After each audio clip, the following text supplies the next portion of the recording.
নমস্কার বন্ধুরা, তনুশ্রীজ কিচেনে আপনাদের সবাইকে স্বাগত। আজ আবারও চলে এলাম আরও একটি নতুন রেসিপি নিয়ে। আজ আমি বানাবো আলু দিয়ে তেলাপিয়া মাছের ঝোল। এভাবে আলু দিয়ে তেলাপিয়া মাছের ঝোল রান্না করলে খেতে খুবই সুস্বাদু হয়। তাহলে বন্ধুরা ভিডিওটি স্কিপ না করে পুরো ভিডিওটি দেখবেন। আর আমার এই রেসিপিটি যদি ভালো লাগে তাহলে একটি লাইক দিয়ে চ্যানেলটি সাবস্ক্রাইব করার অনুরোধ রইল। তাহলে চলুন বন্ধুরা, আর দেরি না করে ভিডিওটি শুরু করা যাক। তেলাপিয়া মাছের ঝোল বানানোর জন্য প্রথমে এখানে আমি নিয়েছি একটি তেলাপিয়া মাছ। মাছটাকে এবার কেটে নেব। এভাবে মাছ কাটতে গেলে মাছ হাত থেকে ছুটে যায়, তাই হাতে কিছুটা লবণ লাগিয়ে নিচ্ছি। প্রথমে মাছের সাইডের কাঁটাগুলোকে কেটে নিচ্ছি। মাছের সাইডের কাঁটাগুলোকে কেটে নিয়েছি, এবার আঁশগুলোকে ছাড়িয়ে নেব।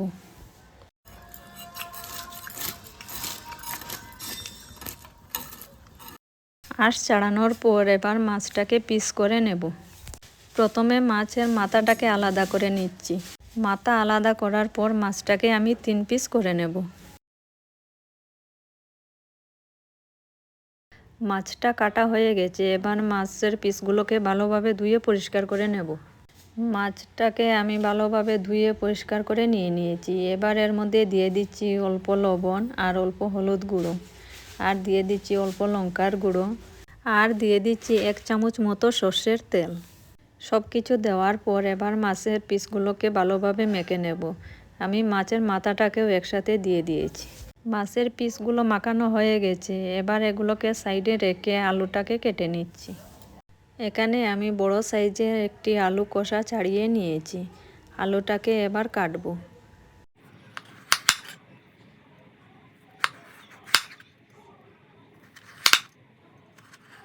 আলুটাকে আমি এভাবে লম্বা লম্বা করে বড় বড় করে কেটে নেব।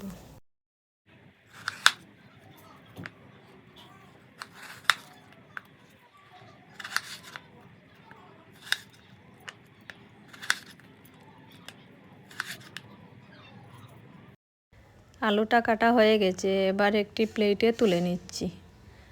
আলুটা তুলে নেওয়ার পর এবার এখানে আমি নিয়েছি 3টে পেঁয়াজ। পেঁয়াজগুলোকে কাটবো।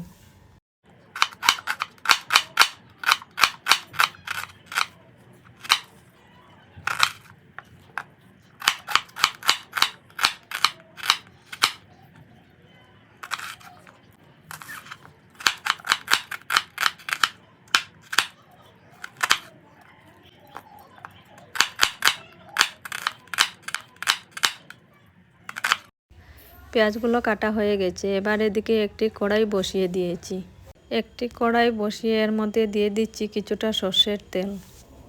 সর্ষের তেল দেওয়ার পর তেলটাকে ভালোভাবে গরম করে নেব।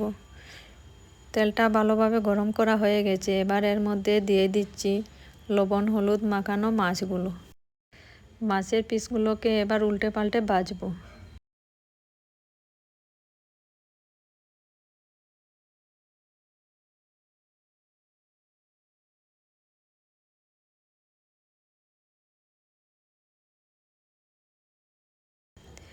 মাছের পিসগুলোকে উল্টে পাল্টে ভেজে নিয়েছি, এবার অন্য একটি পাত্রে নামিয়ে নেব।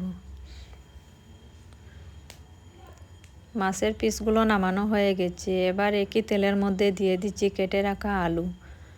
আলুগুলো দেওয়ার পর এর মধ্যে দিয়ে দিচ্ছি অল্প লবণ। আলুগুলো আমি অল্প লবণ দিয়েই ভেজে নেব। লবণ দিয়ে অল্প নাড়াচাড়া করে এবার একটি ঢাকা লাগিয়ে গ্যাসের আঁচ কমিয়ে 5 মিনিট মতো রেখে দেব। 5 মিনিট পর ঢাকাটা সরিয়ে আলুগুলোকে উল্টে পাল্টে কিছুক্ষণ নাড়াচাড়া করে অল্প লাল করে নামিয়ে নেব।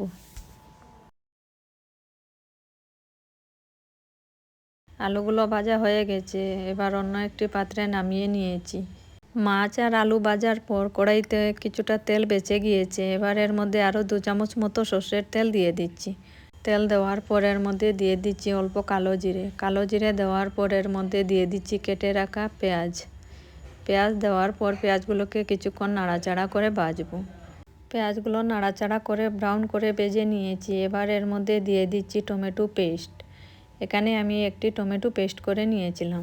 টমেটো পেস্ট দেওয়ার পর আবারও কিছুক্ষণ নাড়াচাড়া করে এর মধ্যে দিয়ে দিচ্ছি স্বাদ মতো লবণ। লবণ দিয়ে আবারও কিছুক্ষণ নাড়াচাড়া করে নেব।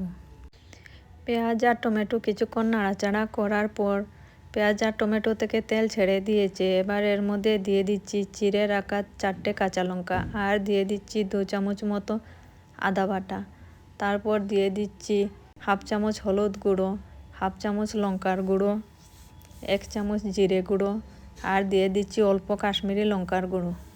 কাশ্মীরি লঙ্কার গুঁড়ো শুধু কালারের জন্যই দিয়েছি, আপনারা চাইলে দিতেও পারেন আবার নাও দিতে পারেন।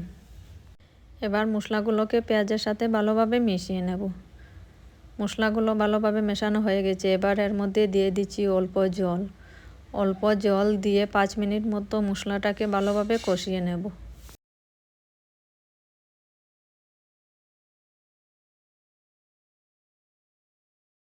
মশলাটা ভালোভাবে 5 মিনিট মতো কষিয়ে নিয়েছি। মশলা থেকে তেল ছেড়ে দিয়েছে। এবার এর মধ্যে দিয়ে দিচ্ছি ভেজে রাখা আলুগুলো দেওয়ার পর অল্প নাড়াচাড়া করে নেব।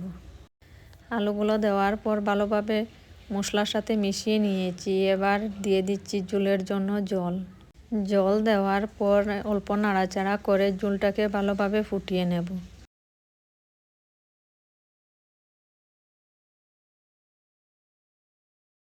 ঝোলটা ভালোভাবে ফোটানো হয়ে গেছে। আলু তো ভাজা করাই আছে, তাই এবারের মধ্যে দিয়ে দিচ্ছি ভেজে রাখা মাছ দেওয়ার পর 5 মিনিট মতো ঢাকা লাগিয়ে রেখে দেব। 5 মিনিট পর ঢাকাটা সরিয়ে নেব।